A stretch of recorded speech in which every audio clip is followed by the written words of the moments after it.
5 feminine energy secrets that will give you the key to unlocking a life that's more relaxed, soft, and fulfilling. My name is Micah Keogh. I'm a feminine energy dating and relationship coach. Let's get right to it. Number 1, slow down and be present. When you're functioning more in your masculine energy, you're usually going all the time. When you slow down to be present in the moment, it allows you to feel and be more in tune with your body. When you're rushing through life, it keeps you disconnected from yourself. So I'm going to go over some things that can help you slow down. Focus on your senses.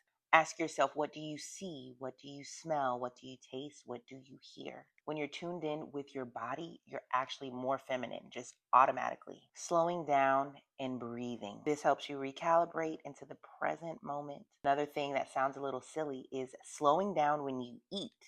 Actually taking your time with each bite, chewing slowly, savoring the moment, savoring all of the flavors in your mouth. Also, limiting multitasking could be very helpful because when you're doing more than one thing at a time, you're all over the place. You can easily get overwhelmed from being overstimulated, which can cause anxiety, frustration, agitation. You definitely can't be in the moment when you're multitasking. We live in a masculine energy world, so we're almost forced to be on the go all the time. It is very easy for me to be stressed out every day if I allowed it to happen. I used to suffer frequently from debilitating panic attacks, and I would have anxiety every day. I did not want to take any medication or do anything pharmaceutical. So I chose to learn to slow down so that I could control or prevent me from having panic attacks. That was the first step. The second step was continuing to go deeper so that I could get rid of anxiety altogether. Now I'm rarely anxious and I try not to allow outside people or circumstances to dictate what I choose. I realized the reason why I was anxious a lot of the time is because I felt pressured to do what everyone else wanted me to do. So now, if it's not something that I genuinely want to do, I will not do it. This enables me to feel relaxed most of the time because I actually want to be in the present moment of my life. And so I can actually slow down and enjoy it. This doesn't mean I still don't get anxious every now and then. If it's something that I'm preparing for, an event, or maybe something that I'm excited about, I will get jitters, but it's a good thing in those cases. Number 2, the art of receiving. Receiving shows you have the courage to be vulnerable because you are allowing a person to lean in towards your heart. Accept compliments. If someone says, "Oh, you look so nice today," simply say thank you. Try to resist giving them a compliment back. Just learn to receive the love that they're trying to give to you. If a guy wants to help you pick up an item, or if a guy wants to buy a drink for you, if someone gives you a suggestion or an idea, actually consider implementing it. Another big thing is to tune into your own desires without guilt. Meditating, speaking to yourself, journaling, praying, whatever it is, or you can simply start to think about the things that you want. They can be dreams, goals, material things, or experiences. It's important to develop freedom from guilt around those things and that you start to feel comfortable in your body wanting them. You can start to attract those things and actually be okay when it's time to receive them because you are worthy of receiving your heart's desires. Ladies, allow men to open your door. Slow down, look around your surroundings, and make the choice to receive from the man opening the door. Say yes more. You never know what opportunities and blessings there are for you if you're constantly saying no to things. Say yes to considering the opportunity. Say yes to going on that date or receiving that phone number. You never know. Do not overgive. We tend to do this a lot. We want to go to the rescue for everybody around us. That is not our job. It is their job to solve their own problems. Instead, we should be asking for help. Giving is more masculine. Receiving and asking for help is more feminine. In the past, if anyone would vent to me, and I mean anyone, like a stranger or even someone that I really cared about, would tell me about something that was going on with them negatively, I would bend over backwards for them. And when I mean bend over, I mean contortionist, circus act, bend over. I would jump through hoops, not just regular hoops, fire hoops, standing on an elephant, running and jumping around lions. I would do it all. And thank God I have learned to implement what I'm talking about right now because my life is so much more calm, so much more peaceful, fulfilling. I can actually enjoy my life because I'm focused on myself. It doesn't mean that I'm not there to support someone that I love or care about. I'll simply say something like, "Well, if you need anything, I'm here. Please let me know if there's anything I can do to help."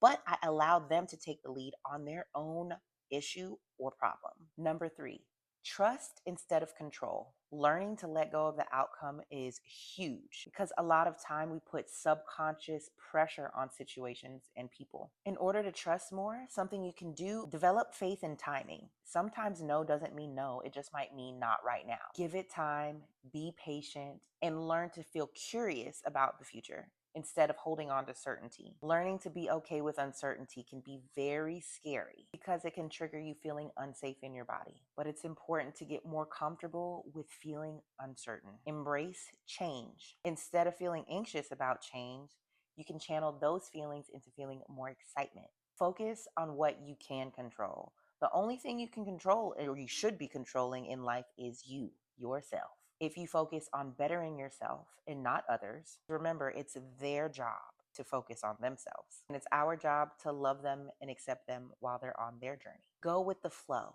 Be more flexible, be more fluid when it comes to your interactions with other people. This can be very enhancing to a more fulfilling life. Who knows what you're missing out on by being so rigid and doing only what you want to do? Another thing I tell myself is I learn to enjoy the traffic.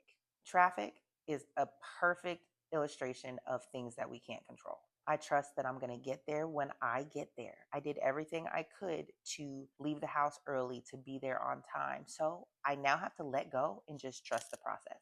Last year, 2024, me and my boyfriend discussed something that was super exciting and we wanted it to happen by the end of 2024.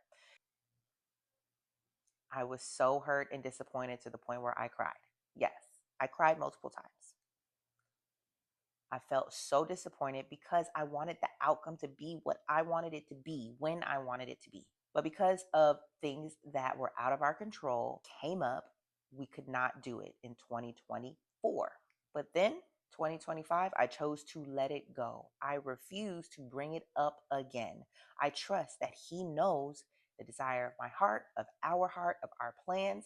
And the only reason why I would ever bring it up is because I want to feel some sense of certainty or control on the outcome. So now I have complete and total peace about it. I'm not tripping. It's going to happen when it's supposed to happen. I have let it go. Number 4, be vulnerable. My definition of vulnerability is to position yourself in a way that you are at risk of being hurt or attacked. Yes, I know it sounds crazy. It's counterintuitive because it's not a weakness, it's actually a strength. Yes, you might get hurt, but that's part of life. You will get hurt in life, so you might as well just be okay with it. Because in relationships, the only way to get close to someone is if they open their arms and expose their heart. Yes, the other person can stab them right in the chest if that's what they choose to do. But the other person is choosing to take that risk in hopes that they can have intimacy, closeness, and a true connection, which is worth more than the risk itself. Being vulnerable frees you from fear of judgment. When you choose to be vulnerable on a consistent basis, you slowly start to build more courage around sharing yourself because you're focusing on yourself, your feelings, and your experience. Over time, you slowly stop caring about what other people think of you. It's not even a thought in your mind because you're more focused on connecting with the person in front of you. Allowing yourself to cry. I know people think that being vulnerable has to be this whole dramatic ordeal or scene, but that's not the truth. Vulnerability can be as small as genuinely speaking about what you think about the weather, or it could be as deep as shedding a few tears in front of someone. Either way, it doesn't have to be a long, drawn out conversation. It could be a cute few little tears that drop. The other person rubs your shoulder to empathize with you. Then you feel better because you have let out your emotions, you've recalibrated, and then you can go on about your day. Another way to show vulnerability is being honest about your boundaries. It's easy for us to not say what we think or standing up for ourselves because we don't want to inconvenience the other person or hurt their feelings. But it is so important to speak up when it comes to boundaries, but more importantly, to speak with kindness because it enables the other person to not be defensive in the conversation. Another sign of vulnerability is admitting when you're wrong. Ooh, this is a hard one. One of the biggest things that men say is that women do not want to be accountable. They'll never admit when they're wrong. They're so defensive. I agree 100%. Why? Because I see it a lot and I've done it a whole lot. Truth is, I'll be wrong sometimes, and it's okay to say that to him. It's okay to admit it and then say, hey, I'm not going to do that anymore moving forward, or I'm going to do my best to avoid doing that again. Most of my life, I have not been vulnerable, period, point blank. Now, I'm naturally an honest, transparent, and expressive person. So if I were to meet someone for the first time, they would have a general sense of who I am. But admitting when I'm wrong, expressing my boundaries, and allowing myself to cry have all been hard for me to do for the past 30 plus years. There have been moments where I would rather pull out my hair than be vulnerable. It has taken me a lot of time, a lot of energy, a lot of intentionality and effort to get to this point where I can actually say, okay, it's easier. It's gotten easier. I have not mastered it myself, but it isn't as hard as what it used to be. Now I find as many opportunities as I can throughout the day to be vulnerable. Number 5 is prioritizing rest. Rest is top tier. If you are a grown woman over 27, then you know what I'm talking about. Not getting the correct amount of sleep can totally affect and throw off your day or days, multiple days in a row. A woman in her feminine energy is in tune with her body. Your body is one of the most important things about you. It's not all you. You have your mind, your soul, your spirit, but your body is the package that you have. It's only one body. Taking care of it is one of the best things you can do to show yourself and your body love. Getting enough sleep, 6 to 8 hours, positively affects your mood, your energy, and your decision making. We don't realize how waking up in the middle of the night or losing a few hours of sleep can greatly affect our day. Another way to prioritize rest is delegating. Learning the art form of allowing someone else to complete a task on your behalf is the biggest flex you can do for yourself, your life, and your family. Delegation frees you up. It makes the difference between having a productive day and sometimes feeling overwhelmed with your to-do list. When it comes to rest, you have to listen to your bodies, ladies. Do not ignore or neglect what your body is trying to tell you. You can hear when your body's telling you, hey, slow down, I'm feeling anxious. Oh, my stomach feels uncomfortable. I probably shouldn't eat that moving forward. Or, ooh, being around that person triggers me. I need to set a boundary. Don't ignore when your body whispers to you or even screams and yells at you. Honor your body and pay attention and do what it's asking you to do. We live in a crazy masculine energy world. We're doing, going with the kids, with work, with the family, with the husband, with the boyfriend, with our girlfriends, with working out, with everything we have going on.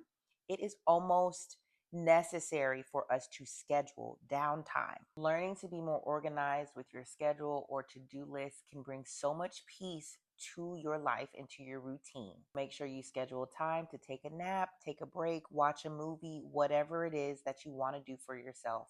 Make sure you prioritize it every day. Resting reduces risk of burnout. Ladies, you do not want to burn out. You do not want to crash. Your body will shut down. It will get sick. It will force you to sit down if you don't anticipate that need and do it yourself. I used to love being a night owl. I used to love going. I used to love staying busy all the time. I felt more productive. I just didn't want to be bored. But I have learned and matured and gotten to the point where it's like, no, I have to chill out. I need to sit my tail down so that I can recharge, rejuvenate, and have my best self be out in the world, interacting with the people that I love. I know that if I don't get rest, I am a cranky person, and it's not cute. If I happen to miss out on sleep or not rest well for whatever reason, I do my best to be kind to myself, be patient with myself, give myself grace. I'll communicate with the people in my life saying, hey, I'm a little tired today. You mind being patient with me? I will schedule in a nap or figure out a way to get some rest. Those are 5 feminine energy secrets that you can implement today that will start to change your life for the better. Again, my name is Micah Keogh. I'm a feminine energy dating and relationship coach. If you want a paid consultation, link is in the description for you to send an email. Also, I have the link for my book, Feminine Energy 101. It's a 30-day guide if you want a step-by-step 30-day transformation. Go ahead and order that now. Until next time, ladies, be fun, be free, be feminine energy 101.